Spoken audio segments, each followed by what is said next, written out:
खूंखार, कठोर और आपदा, ये वो शब्द हैं जो सुप्रीम कोर्ट ने दिल्ली के प्रदूषण के लिए इस्तेमाल किए। कोर्ट ने सरकार को यानी केंद्र सरकार को 48 घंटे का अल्टीमेटम देकर प्रदूषण से निपटने के उपाय भी मांगे हैं।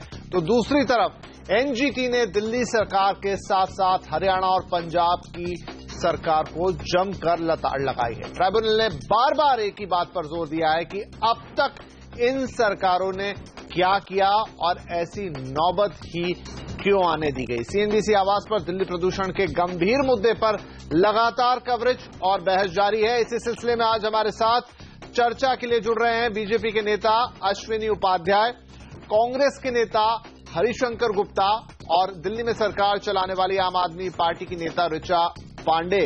और इन सबसे बात करूंगा आपके साथ, मैं हूं विपिन भट्ट। तो यहां पर दिल्ली में प्रदूषण से लड़ने के लिए जो भी तैयारियां थी वो कोर्ट को भी लगा कि पूरी नहीं थी, पर्याप्त नहीं थी या पर्याप्त नहीं है, और एनजीटी को भी ये लगा।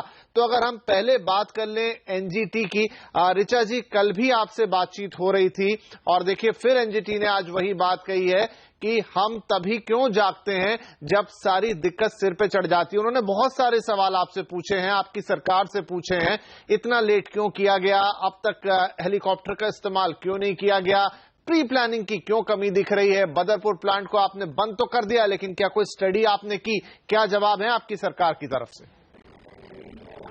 देखिए विपिन जी, कल भी मैंने आपको इसी बात पे एम्फेसिस किया था कि जो आपदाकालीन स्थिति आई है, जो गंभीर स्थिति आई है, वो हर तरफ से, एयर पोल्यूशन का कोई बॉर्डर नहीं होता है, एयर पोल्यूशन की कोई बाउंड्री नहीं होती है। वो सारी जो आसपास की सरकारें हैं उनको उतना वो देख नहीं पाई कि इतनी खराब स्थिति आ जाएगी। हर साल ये स्थिति आती है। इस साल हवा का रुख कुछ ऐसा था कि हवा की मूवमेंट ही दिल्ली में नहीं थी और एक गैस चैम्बर की तरह बन गई दिल्ली।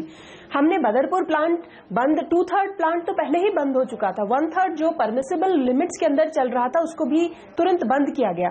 स्टेप्स और भी लिए जा सकते थे और लिए भी गए हैं और इमरजेंसी बेसिस में 2 दिन में देखा है कि एनजीटी ने हमसे भी पूछा है।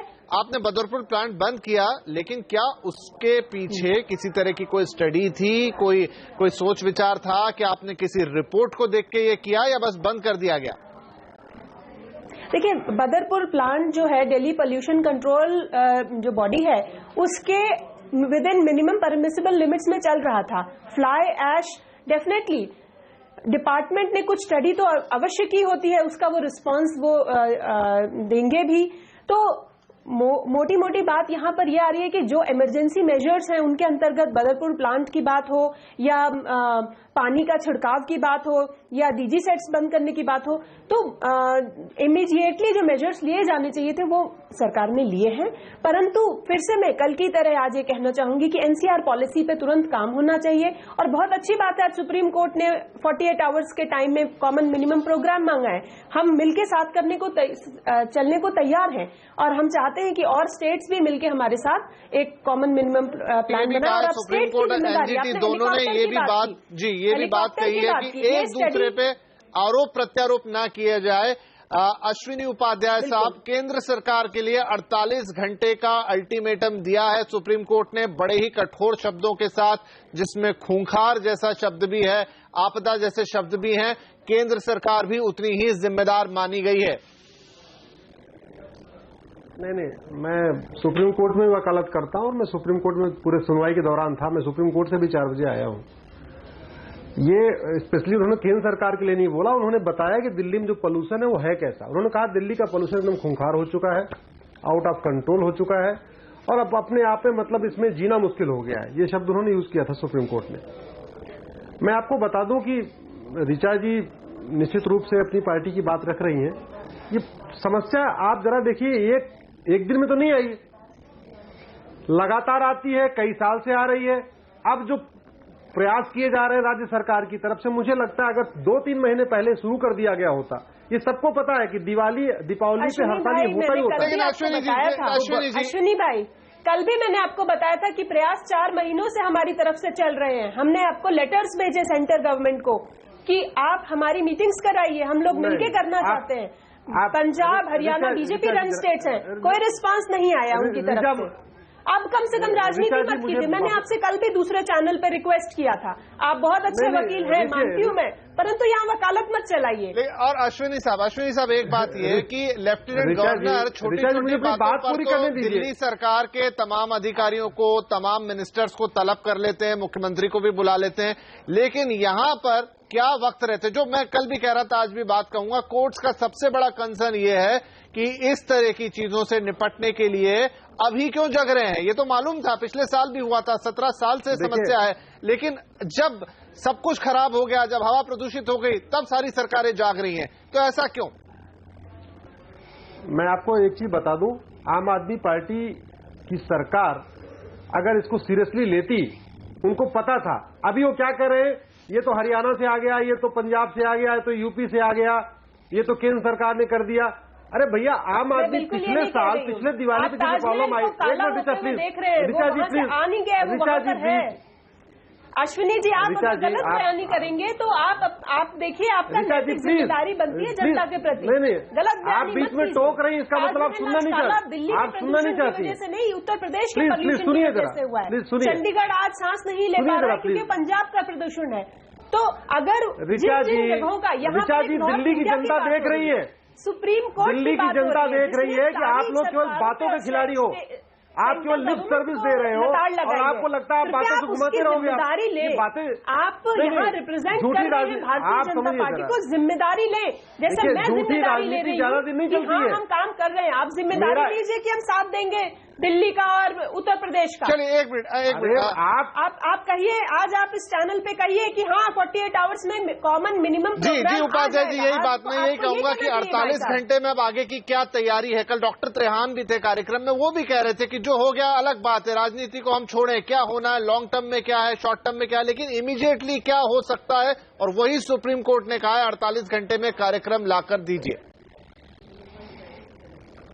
देखिए, पहली बात तो मैं आपको बताऊं, 48 घंटे के अंदर, चूंकि आज उन्होंने कहा है 48 घंटे के अंदर, ये सबसे पहला कर्तव्य होता है राज्य सरकार का, दिल्ली सरकार का पहला कर्तव्य होता है।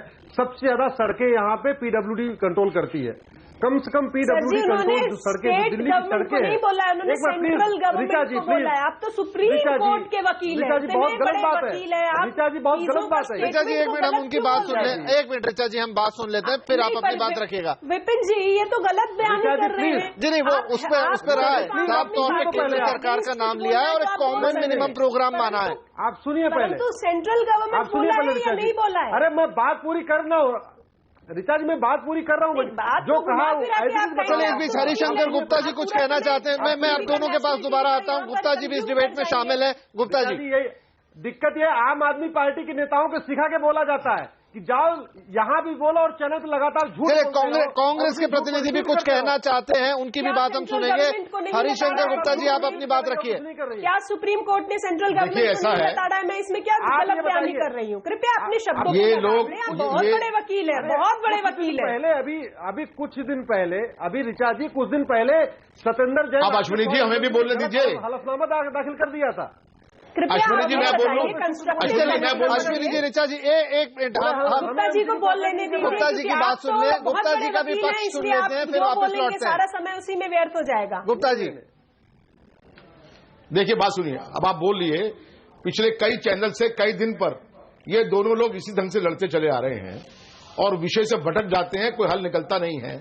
मैं एक बात यहां पर साफ रूप से कह देना चाहता हूं कि आज दिल्ली की जो हालत है उसके लिए केंद्र और दिल्ली सरकार बराबर की जिम्मेदार है। ये जो कुछ भी हालत हुई है, इसमें इच्छा शक्ति की कमी नजर आ रही है और आप दिल्ली की समस्या की जो कई सालों से लगातार चल रही है उसके प्रति जागरूक नहीं थे। इस कारण से आज दिल्ली के लोगों को इस परेशानी को भुगतना पड़ रहा है। अब आप आपस में आरोप प्रत्यारोप करते रहे, जब जमानी जमा खर्च करते रहे, उससे बनने वाली बात नहीं है। कृपा करके अब तो हल निकालने की बात है और आगे गुप्ता जी, एक छोटा सा सवाल में यहाँ आपसे कैसे लड़ा जाए। गुप्ता जी एक मिनट, छोटा सा, आपने कहा कि कई सालों की समस्या थी। आम आदमी पार्टी की सरकार तो अभी 2-3 साल ही है आए हुए, लेकिन उससे पहले 10 साल तक कांग्रेस वहां पर सरकार चला रही थी। क्या आपकी सरकार के दौरान इस समस्या को गंभीरता से लिया गया? क्या कोई उपाय किए गए कि समस्या इतना विकराल रूप न ले? क्योंकि आज लगता नहीं है कि इस समस्या को टैकल करने के लिए कोई पॉलिसी दिमाग में थी पहले। देखिए, आपने बड़ा अच्छा सवाल पूछा और मैं चाहता था कि मैं कहूं और आप ये मेरे से सवाल पूछें इस बात के लिए, ताकि हम जवाब दे पाए कि कांग्रेस की सरकार के समय में किस ढंग के प्रावधान इस समस्या से लड़ने के लिए किए गए। मैंने क्यों कहा यह बात कि इस साल इच्छा शक्ति की कमी नजर आई, इस साल इस समस्या के प्रति जागरूकता की कमी नजर आई दोनों सरकारों के बीच में, जो कांग्रेस की सरकारों में नहीं हुआ करती थी।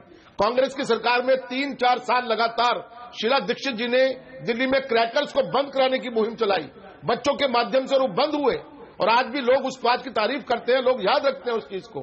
इससे लड़ने के लिए मेट्रो का दिल्ली के अंदर नेटवर्क बिछाया गया, जाल बिछाया गया। आपको याद रहना चाहिए कि दिल्ली में 40 लाख लोग रोज मेट्रो में सफर करते हैं।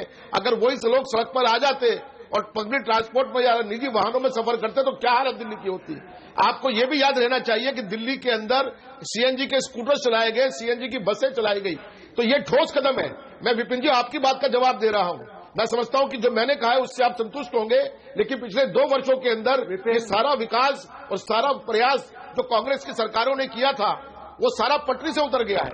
इसलिए मैं बार बार कहता हूं कि इन सरकारों को इस समस्या के प्रति जागरूकता नहीं थी। उपाध्याय साहब शायद जवाब देना चाह रहे हैं आपकी बात का। बोलने दीजिए।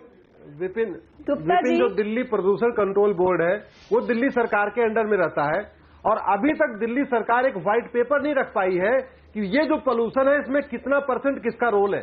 ये मुंह जबानी जमाखोरी चल रही है। अभी तक दिल्ली सरकार ये नहीं आइडेंटिफाई कर पाई इसमें कितने % पटाखे का रोल है, कितने बहुत आश्चर्य हो रहा है कि आज हमारे दोनों मित्र यहाँ पर इतनी राजनीति कर रहे हैं, एक भी कंस्ट्रक्टिव पॉइंट आपने अभी तक नहीं सुनाया कि कैसे आप पोल्यूशन को टैकल करेंगे। अभी तक आपने ये नहीं बताया कि हरियाणा गवर्नमेंट क्या करेगी, उत्तर प्रदेश गवर्नमेंट क्या करेगी, पंजाब गवर्नमेंट और राजस्थान गवर्नमेंट क्या करेगी। आप पूरा का पूरा दिल्ली पे जो फोकस कर रहे हैं बहुत अच्छी बात है कि करिए, ये अच्छी बात है, परंतु ये जो दिल्ली के साथ सौतेला व्यवहार कर रहे हैं आप हो या कांग्रेस के हमारे मित्र हो, ये सभी जानते हैं कि किस राजनीतिक मंशा से कंट्रीब्यूशन है। लेकिन आप उपाध्याय जी आपकी भी दो राज्य हैं, चाहे हरियाणा की बात करें चाहे पंजाब की बात करें, एनजीटी ने बड़े कठोर शब्दों में आपकी भी सरकारों पर सवाल उठाए हैं। पुआल जलाने की जो प्रॉब्लम है, हरियाणा से धुआं आ रहा है चाहे पंजाब से धुआं आ रहा है, एनजीटी ने उस पर भी बहुत कड़ा रुख अपनाया है। विपिन उसके बारे में अश्विनी भाई को और हमारे मित्रों को किसी को कुछ कहना नहीं होगा। अरे एक मिनट, ओ बहन जी एक बार जरा सुनिए तो आप मुझे बोलने नहीं दे रही। आज पता नहीं गुस्से में क्यों इतनी आप सुन लीजिए। आप मुझे बताइए सेंट्रल गवर्नमेंट ने एग्रीकल्चर को सस्टेनेबल बनाने के लिए, आप शांति से सुन लीजिए 2 मिनट, मेरा तो बस एक ही पॉइंट है, एग्रीकल्चर को सस्टेनेबल बनाने के लिए मेरा निवेदन है इस तरह की फायर अभी दिल्ली के मुख्यमंत्री के पास कोई विभाग नहीं है। क्या किया है दिल्ली के मुख्यमंत्री बिना विभाग के मुख्यमंत्री नहीं तो वो क्या करेगा। निवेदन है कम से कम पर्यावरण मंत्रालय अपने पास किए हैं। नॉन वेरिएबल वारंट होता है जो लोग ठूंठ चलाते हैं। आप बताइए आप कितने, सेंट्रल गवर्नमेंट कितनी सीरियस है इस पे। आप सिर्फ दिल्ली पे बोल रहे हैं, मैं मंजूर करती हूँ कि हमारी गलती है, ठीक है, हम आप तो हमें हर तरह से दिखाई देते हैं। यहाँ पर ऋचा जी और अश्विनी जी दोनों से क्योंकि मुझे ब्रेक लेना होगा, एक छोटा सा ब्रेक लेना होगा, ब्रेक से लौटकर आते हैं। विपिन 1 मिनट जी बोलिए। विपिन मेरा इतना निवेदन है ऋचा जी से, अगर ये संदेश पहुंचा सके केजरीवाल जी को बोले कम से कम एक मंत्रालय ले ले। अरे दिल्ली का पर्यावरण मंत्रालय ले, सबसे ज्यादा तनख्वाह ले। केजरीवाल जी क्या करते हैं वो हम छोड़ते हैं, लेकिन अभी समस्या दूसरी है, गंभीर है, कैसे टैकल होगा। हम एक छोटा सा ब्रेक लेते हैं और आके ये चर्चा करने की कोशिश करते हैं कि 48 घंटे का जो समय मिला है उसमें क्या उपाय रखे जा सकते हैं, एक क्या कॉमन मिनिमम प्रोग्राम रखा जा सकता है, वो क्या होना चाहिए, उस पर चर्चा को आगे बढ़ाते हैं छोटे से ब्रेक के बाद।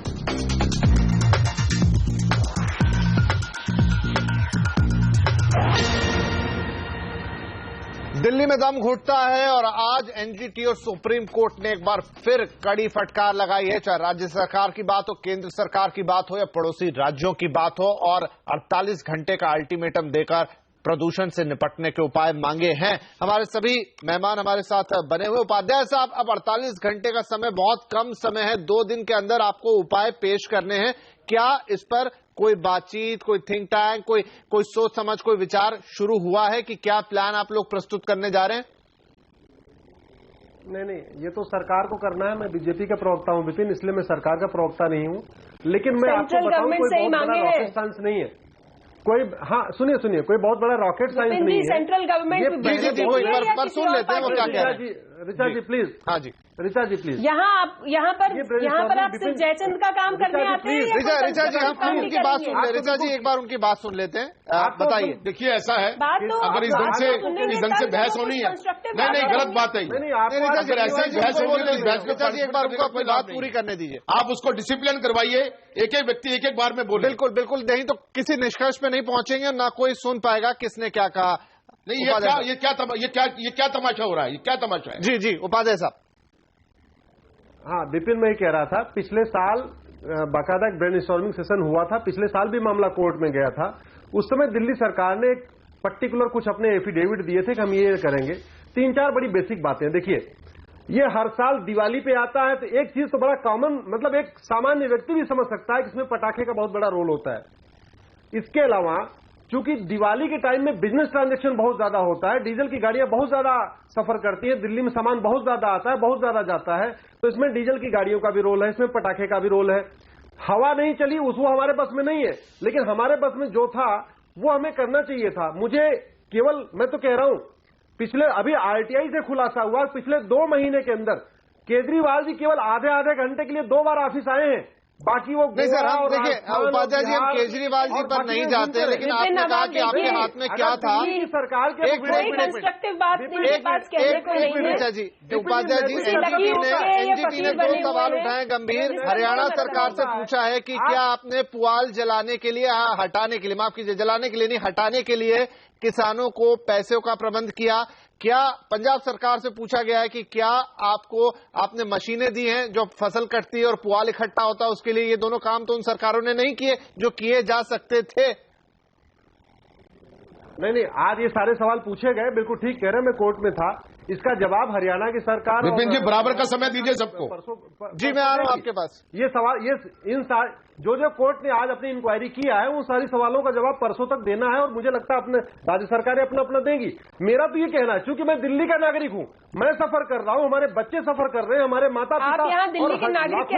आपकी पार्टी की सरकार है उपाध्याय जी, आपकी पार्टी की सरकार है, इसलिए मैं आपके पास आया था। चलिए, एक मिनट जी, गुप्ता जी कुछ बात कहना चाह रहे हैं, हम उनकी बात भी सुन लेते हैं। सुनिए, एक मिनट, देखिए, सुन लीजिए, सुनिए, बात सुनिए अब अश्विनी जी। जो अश्विनी जी बात सुनिए, बहुत बोल चुके हैं आप लोग, ज्यादा हो, बहुत बोल चुके हैं आप, बात खा लेता हो, सुन लीजिए बात लेता हो, और अगर वो 1 घंटे के लिए दिल्ली में रहना नहीं चाहता। नहीं, आरोप प्रत्यारोप पे हम नहीं जाते, इस समय आरोप प्रत्यारोप। देखिए, कोर्ट नहीं, ये बात गलत है। यहाँ पर भी आरोप प्रत्यारोप नहीं जाएंगे, उपायों पर जाएंगे। नहीं, सुनिए, मैं अपनी बात कहना चाहता हूँ। जी बोलिए। सुनिए, देखिए, एक तो बात विपिन जी ऐसा है, जब इस प्रकार की डिस्कशन होती है तो टर्न बाय टर्न बराबर का समय बिल्कुल मिल रहा है सर आपको, आप रखें अपनी बात। जो नहीं हो रहा है ना, क्योंकि प्रश्न सरकारों की तरफ जा रहे हैं और सरकारों के प्रतिनिधि बैठे, इसलिए उन पे प्रश्न थोड़े ज्यादा जा रहे हैं, जवाब उनसे आने चाहिए। क्या है इनके पास कहने के लिए है क्या? अरे एक आदमी मना कर रहा है कि मैं सरकार को रिप्रेजेंट नहीं कर रहा हूँ। चलिए आप बोले। कांग्रेस को देश ने नकार दिया है, आप क्या बात कर रहे हैं हरिशंकर जी? कांग्रेस की घटिया लूट घटिया सस्ती राजनीति में ना पड़ी। घटिया लूट मेरे पास काम है, मैं निवेदन करूंगा, समय का मैं अपनी बात रखे। गुप्ता जी, सस्ती राजनीति नहीं कीजिए। मैं ये कहना चाहता हूं कि दिल्ली सरकार से निश्चित रूप से केंद्र के पास साधन ज्यादा है, बहुतायत है केंद्र की, और निश्चित रूप से दिल्ली सरकार से ज्यादा जिम्मेदारी केंद्र की है। आज दिल्ली के अंदर दिल्ली सरकार का शासन जरूर है, लेकिन आधी से ज्यादा दिल्ली केंद्र सरकार के पास है। इसी कारण से आज दिल्ली को पूरा स्टेटहुड का दर्जा हम नहीं दे पाते हैं कि दिल्ली के अंदर आधे से ज्यादा दिल्ली केंद्र सरकार की है। क्या ये जो समस्या है, ये जीएसटी बिल से समस्या छोटी है कि बड़ी समस्या है? क्या ये गोरक्षा आंदोलन से बड़ी समस्या है कि छोटी समस्या है? क्या ये राम मंदिर से बड़ा मसला है कि नहीं मसला है? क्यों नहीं प्रधानमंत्री इसमें इंटरवेंशन करते? क्यों नहीं प्रधानमंत्री इसमें इंटरवेंशन करते? क्यों नहीं देश की कैबिनेट, केंद्र की कैबिनेट जो है इस मसले पर मीटिंग बुलाती और इसका फैसला करती कि हमें क्या करना चाहिए? आज दिल्ली के 1.5 करोड़ लोग मर रहे हैं, सब देख रहे हैं, लेकिन राजनीति कर रहे हैं उसके ऊपर। मुझे समझ में नहीं आ रहा कांग्रेस आम आदमी पार्टी क्यों डिफेंड कर रही है।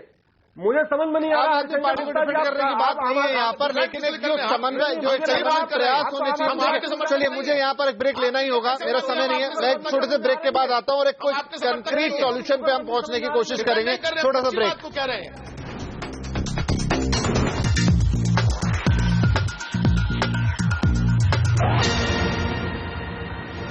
दिल्ली में दम घुटता है और इसी पर हमारी चर्चा जारी है। अब अंतिम पड़ाव पर है, समय कम है, इसलिए सभी अतिथियों से निवेदन है कि प्रिसाइजली अपनी बात कहें, एक दूसरे की बात को काटे ना और हम कहीं पहुंचे। ऋचा जी, मैं एक मिनट आता हूं सर, आपके पास भी आता हूं। ऋचा जी, आपकी सरकार पे जो आज सबसे ज्यादा एनजीटी की थोड़ा गुस्सा था, इस बात को था कि पानी का छिड़काव जो आपके हाथ में है, अभी तक 3 दिन से लगातार कहा जा रहा है, लेकिन ना तो हेलीकॉप्टर का प्रयोग किया गया है, ना कोई और व्यापक व्यवस्था की गई है। एक बड़ा उपाय हो सकता है जिससे प्रदूषण को हम जल्दी दबा सकते हैं, स्मॉग को। जैसे कि आपने सुना था कि चीफ मिनिस्टर जी ने कहा था कि हेलीकॉप्टर के लिए हमें सेंट्रल गवर्नमेंट के पास जाना पड़ेगा और उनकी सहायता भी चाहिए होगी। कुछ स्टडीज भी इस पे चल रही हैं कि कितना ये व्यापक है, इसमें कॉन्ट्ररी व्यूज भी आ रहे हैं, तो सरकार उस पे कदम डेफिनेटली उठाएगी। और अभी तक इमरजेंसी मेजर्स जो सरकार ने उठाए हैं वो कुछ कारगर भी साबित हुए हैं। तो कब देखिए, ऐसी समस्या नहीं है जो 2-3 महीने तक चलेगी, 6-8 दिन में ही लोगों को गंभीर रूप से बीमार कर देगी। बिल्कुल, आज जो स्थिति हुई है उसको हमें आज के लिए नहीं, हमें शॉर्ट टर्म, मीडियम टर्म और लॉन्ग टर्म मेजर्स देखने होंगे, जिसके लिए जो ये एनसीआर पॉलिसी है उस पर काम करना पड़ेगा और हमारी सरकार इसमें पूरी तरह उपाध्याय जी, क्या आपकी सरकार यानी केंद्र सरकार और दिल्ली सरकार एक साथ आके अपने बीच के जो भी गतिरोध है, मतभेद है, उन्हें भुलाकर कम से कम इस मुद्दे के लिए, जनता के लिए सोचेगी? क्योंकि ये 2-3 दिन में ही बड़ा नुकसान कर सकता है।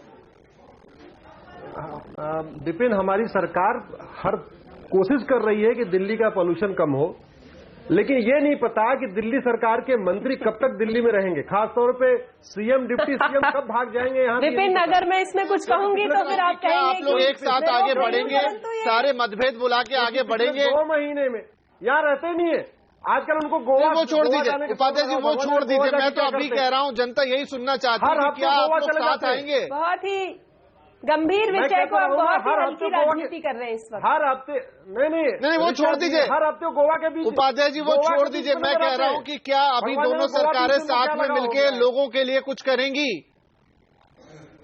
अरे ये आए तब तो हम तो दिल्ली में बैठे हुए हैं, यही नहीं मिलते, कभी गोवा मिलते हैं, कभी पंजाब मिलते हैं।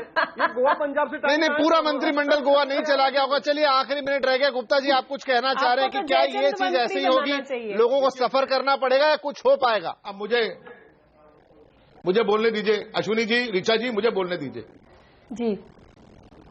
देखिए, मैं आपको बताऊं, अश्विनी जी बार बार इस बात को कह रहे हैं कि दिल्ली सरकार कोई काम नहीं कर रही है, केजरीवाल जी दिल्ली में नहीं रहते हैं। ये बात बिल्कुल सही है, ये बात हम भी कह चुके हैं।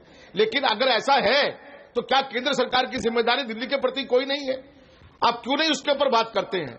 और जब तक केंद्र सरकार पूर्ण बर्खास्त कर दे, कमिटमेंट के भाई साहब, कांग्रेस होती बर्खास्त कर देती, हमारी सरकार बर्खास्त नहीं। चलिए, समय समाप्त हो रहा है। ना कांग्रेस, ना बीजेपी, ना आम आदमी पार्टी, एक मिनट, ना कांग्रेस, ना बीजेपी, ना आम आदमी पार्टी। निवेदन सबसे ये होगा कि इस समय जो दिल्ली के सामने इतनी बड़ी समस्या है उसमें राजनीति को अलग रख दें, क्योंकि बहुत लंबी समस्या नहीं है जिसका आप कई दिनों तक उपाय करेंगे। 6-8 दिन में ही लोगों के फेफड़े खराब हो सकते हैं, उनकी तबीयत खराब हो सकती है। वक्त रहते इसे रोक लीजिए, कुछ दिन के लिए मतभेद अलग कर दीजिए और लोगों की जान बचाने की कोशिश कीजिए। तो शायद सबसे अच्छी बात इस वक्त के लिए यही होगी। एनजीटी, सुप्रीम कोर्ट की भी कोशिश इसी ओर है। बहरहाल, आप सभी का इस चर्चा में शामिल होने के लिए बहुत धन्यवाद। नमस्कार।